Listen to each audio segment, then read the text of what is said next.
So should you do viewings yourselves or leave them to your agent? Yesterday I said that depends, and I immediately got a certain amount of stick for it. So I want to just clarify. 9 times out of 10, I would say you absolutely want to leave your agent to carry on with the viewings.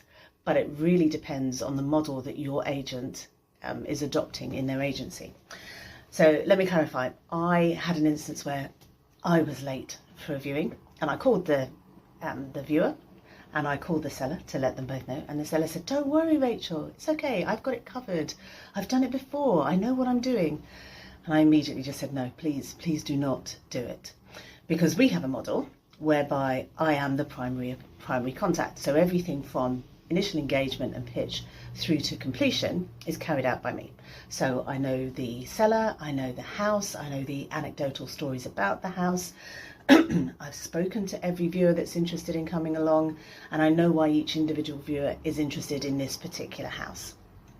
So 100% in that kind of model, I would leave it to the agent.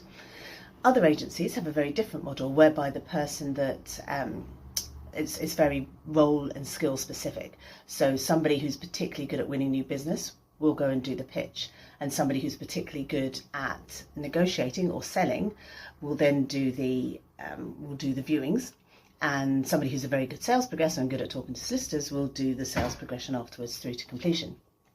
Now that model, some agents have 100% they've nailed, and that works brilliantly and it plays to everybody's skills. So I'm not knocking that model. But in between there's a lot of grey.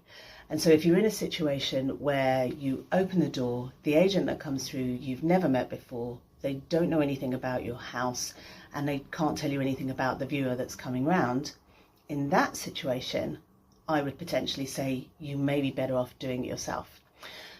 And ordinarily I wouldn't say that, because the seller generally is not good at selling their own home. They're emotionally tied to it. Buyers can find it difficult to give constructive feedback. And also the things that you think are fabulous about your house may not be what the buyer is interested in.